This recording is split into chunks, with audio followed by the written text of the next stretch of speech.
هي أحد أضخم العمليات العسكرية التي شنها الجيش الفرنسي ضد الثورة الجزائرية في الولاية التاريخية الثالثة.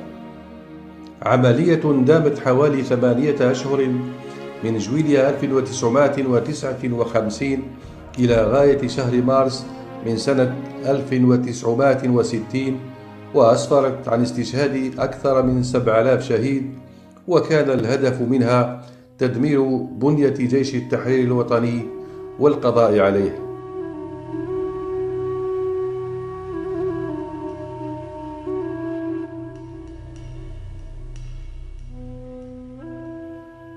إنها عملية المنظار، l'opération جمال كما سماها المستعمر، حيث جند لها أكثر من 60,000 جندي من مختلف الأسلحة، مستعملا ترسانة ضخمة من القوات البرية الجوية والبحرية، مدججة ب4,000 سيارة عسكرية، 2000 دبابة مصفحة، مئات الطائرات، بالإضافة للبواخر والبوارج الحربية. المجاهد والجمركي المتقاعد أعمر أزواوي، الذي كان كاتبا لدى قائد الولاية التاريخية الثالثة آنذاك العقيد محمد الحاج، والذي عايش تلك المرحلة، يقول حول هذه العملية. Actuellement, ce que je constate, ce que je vois, c'est le mot opération jumelle. Mais en pratique, c'est un véritable déluge.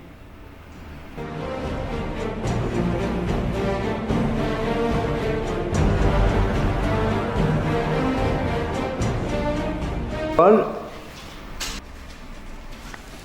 il a confié cette tâche, l'opération jumelle, précisément au général Charles, le général Zeller, etc. Il y a 4, ils sont 4. C'est les généraux les plus acharnés pour l'Algérie française. Ils ne veulent pas lâcher. C'est les généraux qui veulent garder l'Algérie française. C'est à eux qu'il a confié l'opération jumelle.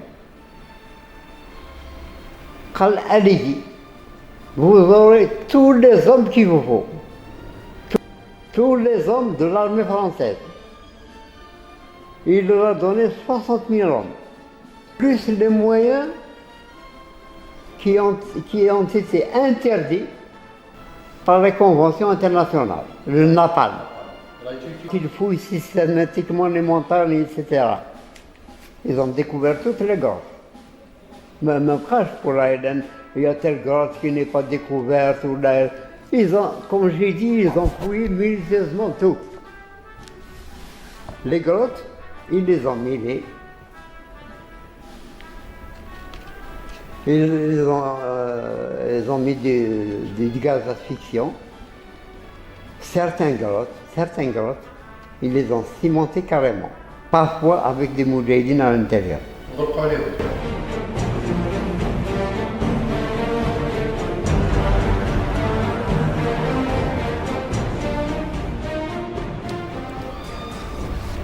L'opération jumelle est conçue de façon à permettre, première phase, d'anéantir directement l'Aïden par des opérations héliportées.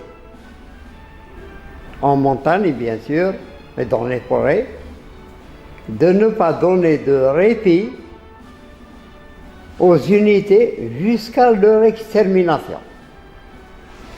C'est-à-dire, l'armée française, elle rentre en pleine forêt, en pleine montagne, là où les maquisards se trouvent.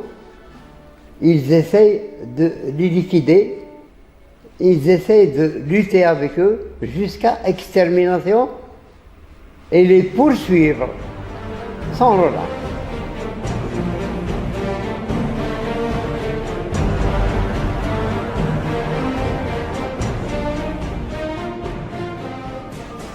Ensuite, d'engager les moyens psychologiques afin de ramener le maximum des membres de l'AIDEN a déposé les armes et accepté la paix des Braves. La paix des Braves qui a été dictée par le général de Gaulle. Les Braves, c'est se rendre purement et simplement.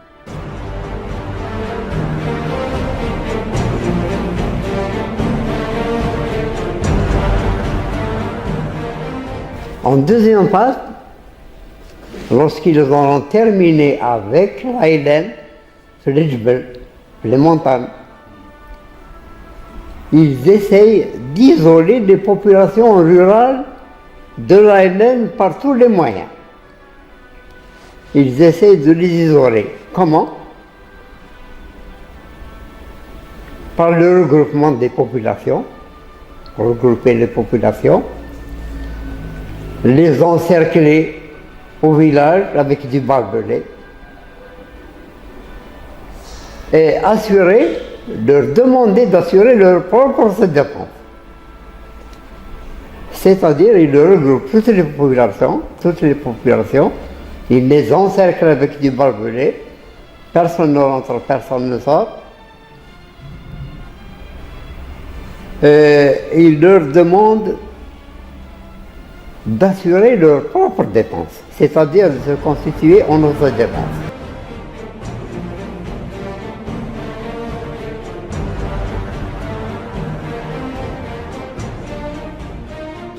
Ensuite, le problème du ravitaillement se pose. Les SAS, le commandement militaire de l'armée, ils disent purement et simplement ceci. Vous prenez les armes, vous faites l'autodéfense, votre propre défense, sinon on ne vous donne pas de ravitaillement.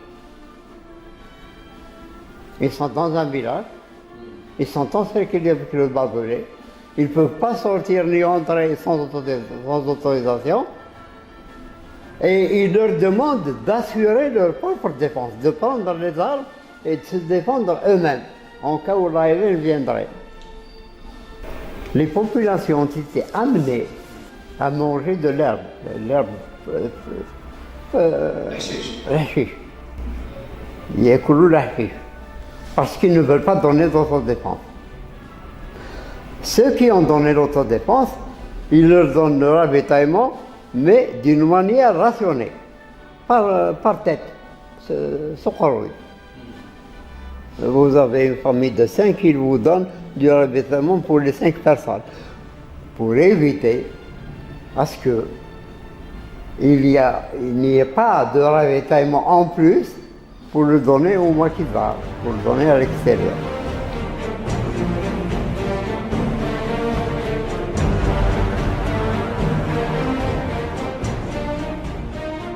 Ils désignent l'autodéfense. Là, il désigne plein, vous pouvez prendre les armes. Et vous allez travailler avec nous. La plupart des autodéfenses ont été créées par l'AIDEN elle-même. Elle travaille pour nous. Donc, c'était bénéfique. C'est eux qui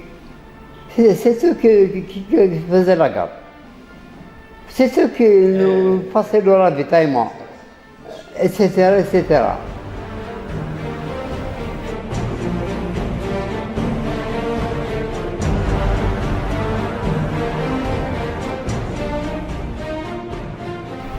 Ensuite, une fois qu'ils ont pu liquider l'AIDEN, une fois qu'ils ont encerclé la population, ils les ont isolés de l'AIDEN, comment qu'elle agit l'AIDEN? Elle prend la décision de disloquer toutes les unités, tous les postes de commandement, en groupe de 3 ou 4 hommes seulement pour faciliter le déplacement et rendre caduque toute embuscade ou accrochage. C'est-à-dire, l'AIDEN, pour contrecarrer ceci, il a pris la décision de descendre, de disloquer toutes les unités. Un bataillon, par exemple, qui fait 1000 personnes, يتفرقوا en groupe de 4 ou 5 personnes. Imagine un peu, 1000 personnes, يتفرق 4-5. Donc, c'est déjà une réponse très favorable à l'opération jumelle. Qui تفرقوا les maquisards, et ça devient très nombreux. Tu accroches 4 là, tu accroches 4 autres, plus loin tu accroches 4 autres, et ils engagent des moyens énormes. L'aviation, les bombardiers, etc., pour 4 volants.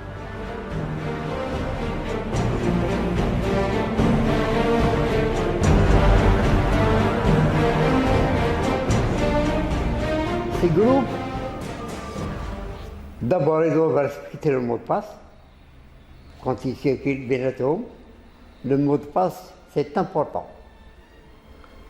Ensuite, ils doivent se camoufler la journée, ils ne doivent pas bouger. Alors, le fait qu'ils ne bougent pas la nuit, la journée, ça rend encore plus difficile. Ils ne peuvent pas les trouver facilement. Et puis 4 personnes, c'est facile de se cacher. C'est pas facile de se dérober, surtout sur la forêt ou à la montagne.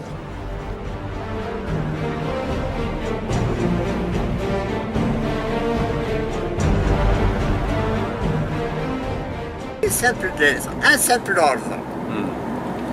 Parfois, ils montent dans la lettre 3 agents de liaison. Et on est obligé de la refaire, c'est prise par le colonialisme. On a refait l'instruction et on envoie encore. Donc la communication, c'est très difficile.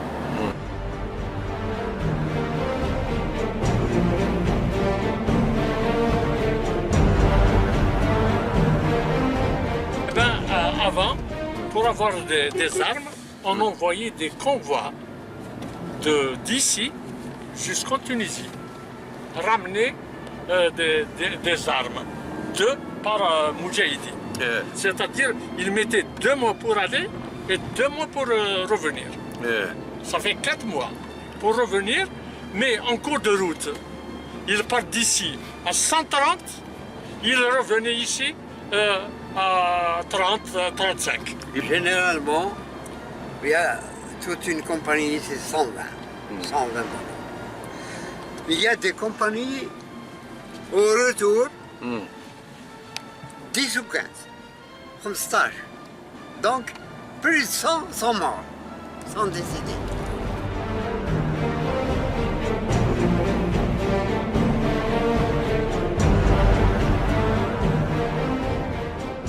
Ça leur coûte énormément cher et il n'est plus question de liquider l'Aïden puisque Target, c'est disloqué. C'est des petits groupes. Dispersés. C'est de là que De Gaulle a dit que ce n'était pas possible de payer 2 milliards de francs par jour pour une telle opération. On engage des moyens énormes pour le suivre. Ce système, le plus qu'elle peut trouver, c'est 3-4 bonhommes. Maximum. On peut les tuer, c'est minime par rapport. On parle des moyens engagés et le résultat sur le terrain, c'est néant.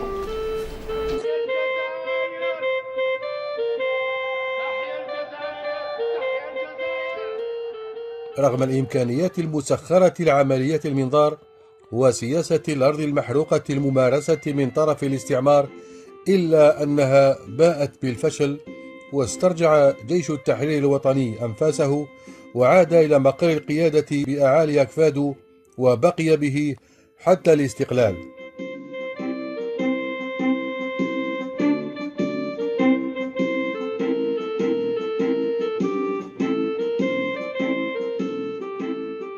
وكم كانت عودة مملوءة بالمشاعر تلك التي عاد فيها المجاهد أعمر أزواوي رفقة أحفاده الجمركيين.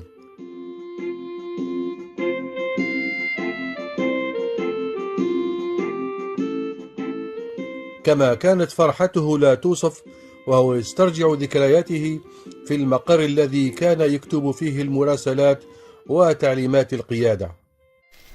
Un endroit qui me dit beaucoup de choses. Pour moi, c'est un grand jour là-bas. Je ne m'attendais pas à revoir ces arbres. Ça me donne envie de les grimper, d'observer Mahaga. Je ne peux pas dire autre chose. Dommage que je ne peux pas grimper. Eh oui. Eh oui. وعند مغادرة مقر قيادة الولاية التاريخية الثالثة شكر المجاهد أعمر أزواوي إدارة الجمارك على الأهمية التي توليها لتاريخ الوطن المجيد، وأعطى توجيهات لأحفاده الجمركيين حثهم على الوقوف صفا واحدا من أجل حماية الاقتصاد والوطن.